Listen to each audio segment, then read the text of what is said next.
Actually আমাকে মানে হঠাৎ করে আরকি সিদ্ধান্তে আসা হয়েছে যে আমাকে শ্বশুরবাড়ি ফিরতে হবে। আর না করার কোনো উপায়ই নেই। মানে ফিরতে হবে মানে ফিরতে হবেই। অ্যাকচুয়ালি দেখো আমি এখানেতে আছি মানে আমার বাবার বাড়িতে। তো বিয়ের পর তো কোনো মেয়ে শখ করে বা শখে তো বাবার বাড়িতে থাকে না, পরিস্থিতির চাপে পড়ে থাকে। আমারও ওই রকমের পরিস্থিতি যার চাপে পড়ে বা পরিস্থিতির শিকার বলতে পারো যার জন্যই বাবার বাড়িতে থাকা।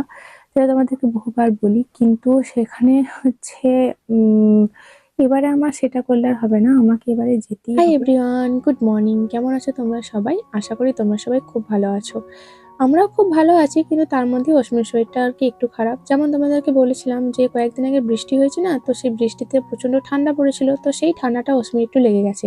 আর এই এমন একটা মেয়ে হয়েছে, ঘুম থেকে ওঠার পরে মানে জাস্ট চোখটা খুলবে, তারপরে কিছুতেই ঘরের মধ্যে থাকবে না, বাইরে বেরোনোর জন্য ছটফট করে। তো এত কান্নাকাটি করে, আমরা বাইরে না বের করেও পারি না, তো সেজন্যই বাধ্য হয়ে বার করতে হয়। আর এত ঠান্ডার মধ্যে লেগে যায় একটু ঠান্ডা। তো কি আর করবো বলো, দেখো বাড়ি তৈরির কাজ শুরু হয়ে গেছে, চৌকো চৌকো করে বক্স কাটাও হয়ে গেছে। তো মাপজোপ মানে সকাল থেকেই মাপজোপ চলছে, তো তা মাপজোপ করার পর মানে কতটা কি জায়গা জুড়ে হবে, কোথা থেকে হবে না হবে, কতটা জায়গা ছাড়া হবে, তো এই সমস্ত কিছু মাপজোপ করে এখানেতে চৌকো চৌকো বক্স করে কাটা হয়ে গেছে। আর অশ্মি দেখলে কোলে থাকবে না, উনিও চাপবেন কাঁধে, কাঁধে চেপে উনি ঘুরে বেড়াবেন। কাঁধে চাপতেও এত ভালোবাসে। আমার মা বলবে, তুই যে মেয়ে, তুই মেয়ে হয়ে কেন কাঁধে চাপবি? ও কি বোঝে যে ও মেয়ে না ছেলে? আর মেয়ে হলে যে কাঁধে চাপতে আছে, ছেলে হলে যে কাঁধে চাপতে নেই, বা উল্টোটা, যেমন ছেলে হলে কাঁধে চাপতে আছে, মেয়ে হলে কাঁধে চাপতে নেই, এমন কোনো রুলস আছে বলে আমার মনে হয় না। তো যাই হোক, আমার মেয়ে যেটা ভালোবাসে আমি সেটাই করি। আর এখন আমি যেটা দেখাচ্ছি অস্মিকে পাখি, কারণ অস্মি পাখি দেখতে খুব ভালোবাসে। যদি এতটুকুও কোথাও পাখির আওয়াজ পায়, বাস, এখন যেহেতু হাঁটতে শিখেছে ওইদিকে সোজা চলে যাবে হেঁটে হেঁটে। এই দেখো প্রচুর মিস্ত্রিরাও এসেছে, সরি প্রচুর মিস্ত্রি বললাম বলে ভুল বললাম। সেটা হচ্ছে দুজন এখানে মিস্ত্রি এসেছেন, তো ওনারা আর কি কাজে লেগে পড়েছেন। তবে গর্ত কাটার কাজ এখনো শুরু হয়নি, তো সেটা হতে একটু দেরি হবে। তার কারণ এই আমাদের ধারে পাশে কোথাও বর্ধমানের ওই সাইডেতে আমাদের মাননীয়া পিসিমণি আর কি এসেছেন। যাই হোক, তো উনি এসেছেন, তো ওনারা আর কি ওই যে মিস্ত্রিরা আর কি ছিলেন, তো অনেকেই ওখানেতে গেছেন, ওই সভা বা সমিতি যাই বলো ওখানেতে গেছে। তো সেই জন্যই আর কি গর্ত কাটতে দেরি হচ্ছে, কিন্তু রডের যে কাজগুলো তো সেগুলো ওরা স্টার্ট করে দিয়েছে। তোমরা কি ভাবছো তোমাদের ছোট্ট অস্মিকা, তোমাদের আদরের অস্মিকা এখনো ছোট্টটি আছে? একদমই না, ও এখন অনেক বড় হয়ে গেছে। পাড়া বেড়াতে শিখে গেছো, তোমরা জানো ও কেমন পাড়া বেড়াতে এসেছে? তোমরা শুধু দেখো একবার, নিজে নিজে বাড়ি থেকে এতটা রাস্তা হেঁটে হেঁটে এসেছে। আমি ওকে অনেক আটকানোর চেষ্টা করেছি, কিন্তু যতবারই কোলে তুলে আটকাতে গেছি ততবারই ও প্রচুর কান্নাকাটি করেছে, তো সেই জন্য আমাকে বাধ্য হয়ে ছেড়ে দিতে হচ্ছে। বাড়ি থেকে আমাদের এখানটা অনেকটা, দেখো দেখো কাণ্ড দেখো, ওকে কে ভয় পাওয়া, তার জায়গায় ও এই হাঁস মুরগিদের ভয় পাওয়াচ্ছে। এই যে ওনার নতুন বন্ধু হয়েছে এই হাঁস আর মুরগি, যাদেরকে উনি এখন দেখতে এসেছেন, ওনারা কি দে তো করছে। একবার ওর কাছে দে তো।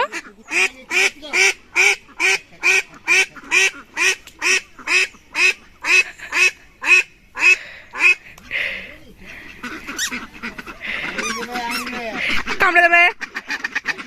ছেড়ে দে মেনে, ছেড়ে দে, ছেড়ে দে, ওকে ছেড়ে দে।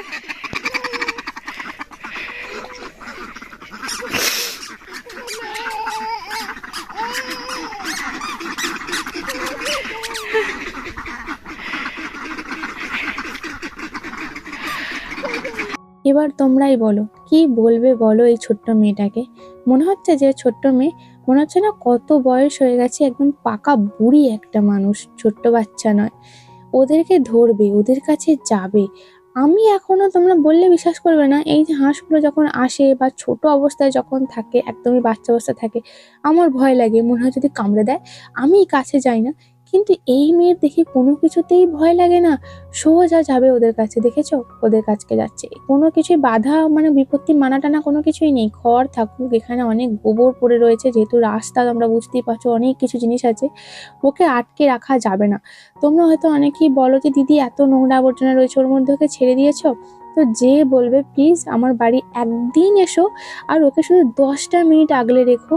কি নোংরা ঘাটছে না কোথায় যাচ্ছে কি হচ্ছে, তোমরা শুধু 10টা মিনিট ওকে আগলালেই তোমরা মানে টের পেয়ে যাবে। না হাড়ে হাড়ে টের পাওয়া যাকে বলে, সে হাড়ে হাড়ে টের পেয়ে যাবে। আমি ক্যামেরা বা ভিডিওতে কতটুকুই তোমাদেরকে দেখাতে পাই বা কতটুকুই তোমরা অস্মিকে দেখো, বাদ বাকি সময় আমরা পুরো নাজেহাল হয়ে যাচ্ছি, নাজেহাল অবস্থা। বাড়ি নিয়ে যাচ্ছি, বাড়ি কিছুতেই যাবে না। এই দেখো বললাম বাড়ি চলো বাড়ি চলো, হঠাৎ করে দেখেছে উল্টো দিকে দুটো মুরগি। বাস, ওনাদেরকে দেখতে গেছে। মায়ের সাথে হয়তো এদিকে কোথাও এসেছিল ওকে নিয়ে, মা হয়তো কোথাও বেরিয়েছে, সেইটাই এখন আমার মনে হচ্ছে যেন কাল হয়ে দাঁড়িয়েছে। তো অস্মিকে নিয়ে বাড়ি ফিরবো। আর অস্মির না মনে থেকে গেছে, জানো কিভাবে যে ওর মনে থাকে জানি না। বাড়ি থেকে একা একাই কিন্তু এখানেও এসেছে, শুধু আমি ওর পিছনে পিছনে হেঁটে হেঁটে এসেছি। আমার কোলে কোলেও কিন্তু আসেনি, কারণ কোলে চালবে যদি আমি নিয়ে চলে যাই, তো সেই জন্য আসেনি, হেঁটে হেঁটে এসেছে। আর এই যে ছোট ছোট বাচ্চাগুলোকে দেখলে অস্মির সাথে কিন্তু খুব খেলছিল, কারণ অস্মি এই জায়গাতে প্রথমবার ও এলো, তো ওদের সাথে খেলবে অস্মি। এই দেখো অনেক কষ্টে অনেক কিছু করে অস্মিকে এখন আমি নিয়ে যাচ্ছি বাড়ি, কারণ ওকে এরপর গিয়ে দুধ খাওয়াতে হবে, স্নান করাতে হবে। মুখটা শুধু দেখো একবার, দিন দিন কত দুষ্টুমিই না শিখছে। মৌসুমি ঘুমিয়ে গেছে, তো সেজন্য আমি এখন একটু আস্তে আস্তে কথা বলবো। তো তোমরা পুরো ভিডিওটা জুড়ে দেখলে যে আজকে সারাদিনে আমি সেরকম ভাবে কোনো ভিডিও বানাইনি। অ্যাকচুয়ালি বানানোর মতো মানে কোনো মানসিকতাই আজকে নেই। তো কারণ হচ্ছে, একটা বড় কারণ অবশ্যই আছে, তো সেটাই এখন তোমাদেরকে জানাতে বসা। পুরো সারা দিনটাই না আমার আজকে পুরো কেটেছে কনফিউশনের মধ্যে দিয়ে, কি করব কি করব না, কি করা উচিত কি করা উচিত না। অ্যাকচুয়ালি আমাকে মানে হঠাৎ করে আর কি সিদ্ধান্তে আসা হয়েছে যে আমাকে শ্বশুরবাড়ি ফিরতে হবে। আর না করার কোনো উপায়ই নেই, মানে ফিরতে হবে মানে ফিরতে হবেই। অ্যাকচুয়ালি দেখো, আমি এখানেতে আছি মানে আমার বাবার বাড়িতে। তো বিয়ের পর তো কোনো মেয়ে শখ করে বা শখে তো বাবার বাড়িতে থাকে না, পরিস্থিতির চাপে পড়ে থাকে। আমারও ওই রকমের পরিস্থিতি, যার চাপে পড়ে বা পরিস্থিতির শিকার বলতে পারো, যার জন্যই বাবার বাড়িতে থাকা। সেটা তোমাদেরকে বহুবার বলি, কিন্তু সেখানে হচ্ছে উম এবারে আমার সেটা করলে আর হবে না, আমাকে এবারে যেতেই হবে। একে তো দেখো বিশাল ঠান্ডা, এবছর যেন একটু অতিরিক্তই ঠান্ডা পড়েছে, তো তার জন্য মেনলি আমার এখানেতে থাকা। কারণ অস্মি, আমাদের বাড়িটা তো তোমরা জানো, মানে শ্বশুর বাড়িতে যারা আমার অনেক ভ্লগ দেখো তারা তো সবটাই জানো, সবটাই তো আমি শেয়ার করি। তো ওটা হচ্ছে একতলা পাকা বাড়ি, তারপর পুকুরের ধারি, মানে একদমই মানে আমাদের যে রুমটা তারপরে আর কিছুই নেই, পুকুরই। তো সেই জলের হেয়ার মানে প্রচন্ড ঠান্ডা, মানে এখানের থেকে এটা তো আমাদের মাটির বাড়ি, আমার বাবার বাড়ি তো মাটির বাড়ি তোমরা জানো। তো মাটির বাড়িতে বসবাস করার জন্য কতটা আরামদায়ক, কতটা কি, সেটা তোমাদের সবারই জানা, অজানা কিছুই নেই। তো এখানে তোমাদেরকে বলি যে এই যে চার দেওয়ালের মধ্যে ঘরটা এতটাই গরম, আর এখানে যে টেম্পারেচার একদম মানে নর্মাল, মানে একদমই শীত করছে না, কোনো কিছুই না, কিন্তু এই দরজাটার বাইরে যখনই যাবে একদম হাড় কাঁপানি একটা বলে না, মানে হাড়ে শীত ধরছে, কনকনে ঠান্ডা এইরকম। কিন্তু পাকা বাড়িতে তো সেটা না, সবসময়তেই ঠান্ডা একটা ভাব, মেঝে তো একদম বাবারই বরফের ওপর দিয়ে চলছে, কিন্তু মাটির বাড়ি সেরকম না। তো যাতে আর কি মেয়েটার শরীর খারাপ না হয়, আর জানো যে মেয়েটা আমার একটু বেশি ভুগছে ছোটবেলা থেকে মানে 6 মাস বয়সের পর থেকে আর কি, অন্নপ্রাশনের পর থেকে। তো সেই জন্য ওর যাতে একটু ভালো টেক কেয়ার হয়। আর ওখানেতে তো প্রচন্ড ঠান্ডা, আমি একদিকে কাজকর্ম করব, যেহেতু আমি বাড়ির একটাই বউ, তো সেই জন্য ওখানে কাজকর্ম করব না, আমার মেয়েটাকে আমি খেয়াল রাখবো। আর সবসময় তো আমার মায়ের বা আমার এই বাড়ির ফ্যামিলির থেকে কেউ গিয়ে আমার শ্বশুরবাড়িতে সব সময় ডে বাই ডে মানে একভাবে ওখানেতে থাকাটা মানে সম্ভব নয়, কেউই থাকতে পারবে না। তো সেই জন্যই মা বলেছিল যে শীতকালটা তাহলে, এবছরটা তো অস্মি একটু ছোট, তো এখানেতেই থাক, এর পরের বছর অস্মি একটু বড় হয়ে যাবে, তখন তুই চলে যাস। তখন তুই মানে ওখানেতে পরের বছরের শীতটা ওখানে থাকিস। আগের বছরের শীতে অস্মি হয়েছিল, শীতের আগে আগে, তো সেই জন্য এখানেই তো 7 মাস ছিলাম, মানে 7 মাস বয়স পর্যন্ত অস্মি এখানে দিয়েছিল, একদিন ওখানে যায়নি। তারপরে তো আবার এই শীতে, সেজন্য শীতটা এখানেতে থাকতে আসা। তো এখন সমস্যা হয়েছে যেটা, যে এবারে আমি ভেবেছিলাম যে একটু শীত কাটিয়ে, মানে যখন আর কি গরমের হাওয়া পড়বে, আবার সামনে আমার বোনও আসছে, তো সব কিছু মিলিয়ে মিশিয়ে আর কি সেই গরমের হাওয়া পড়লে তখনই যাব, তার আগে যাব না, এরকমই সিদ্ধান্ত নেওয়া হয়েছিল। কিন্তু আজকে সকালবেলা, আমি কাল রাত্রে ফোনটা সুইচ অফ করে শুয়েছিলাম, যাতে মানে এমনি মনে হলো যে ফোনটাকে তো একটু রেস্ট দেওয়ার দরকার, সবসময় তো ফোনের কাজ হয়, ফোনটাকে সুইচ অফ করে শুয়েছিলাম রাত্রে। তো সকালবেলায় আমার ঘুম থেকে উঠতে ওই ধরো 7:45-8টা এরকম মতো বেজে যায়। তো বেজে গিয়েছিল, তো আমার ফোনে ক্রমাগত ফোন এসেছে, কিন্তু আমার ফোন তো সুইচ অফ, তো কেউ ফোনে পায়নি।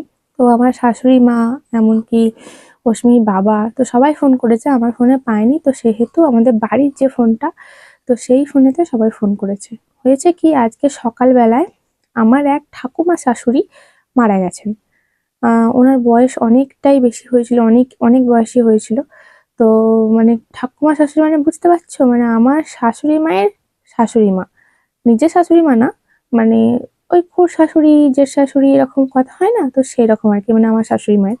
তো তার মানে বুঝতে পারছো আমার শাশুড়ি মা তার শাশুড়ি মা, মানে এজটা তোমরা তাহলে আর কি বুঝতে পারবে। তো ওনার খুবই বয়স হয়েছিল এবং খুবই কষ্ট পাচ্ছিলেন।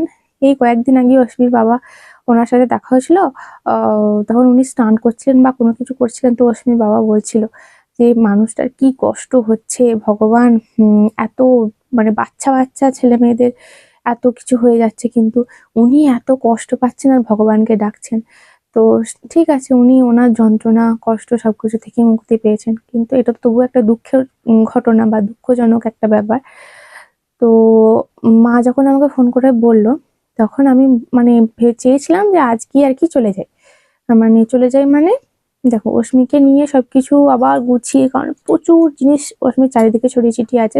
তো সেটা 1-2 ঘন্টার মধ্যে গোছানোটা সম্ভব না, বা গোছালেও সেই একদম হযবরল হয়ে যাবে।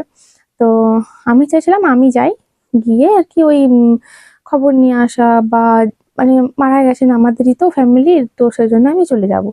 তো আমার শাশুড়িমা বললেন যে না, আজকে তোমাকে আসতে হবে না, তুমি এখন থাকো, আর মেয়েটাও তো আছে।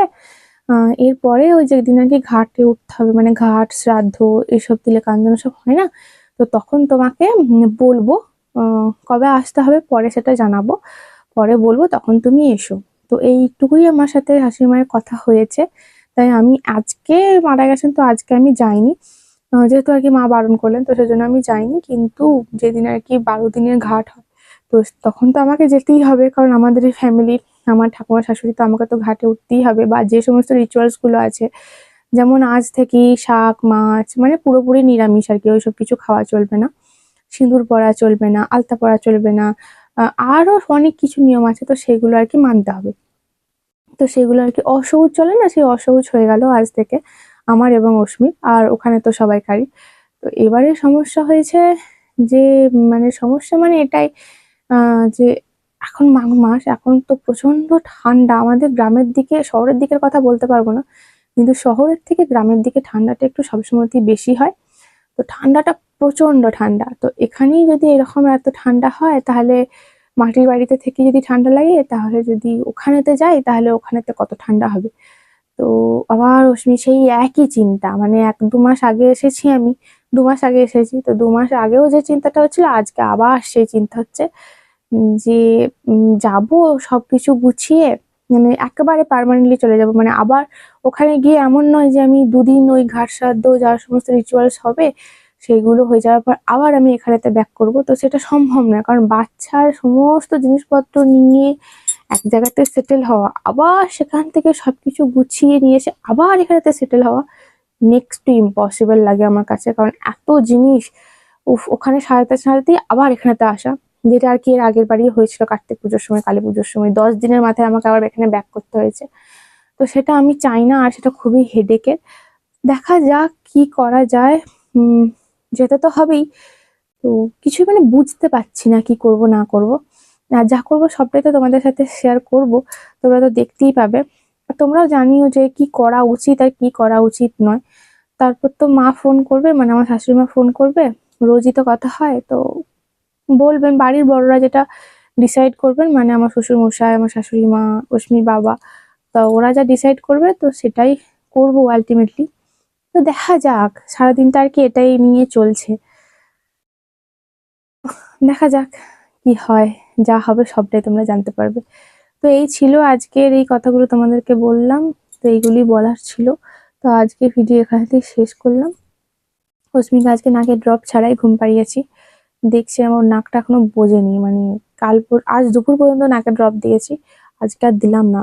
যখন আর কি ও একদমই নাক বন্ধ হয়ে যাবে বা নিঃশ্বাস নিতে পারবে না, অসুবিধা হবে, তখন আমি রাত্রে উঠে দিয়ে দেবো, সেটাই ভেবে রেখেছি। চলো, আজকে ভিডিও এখানেতেই শেষ করলাম। তোমাদের যদি কিছু ওপিনিয়ন থাকে হেজিটেট করো না, একদম নির্দ্বিধায় আমাকে কমেন্ট বক্সে লিখে জানিও। Bye, take care and good night.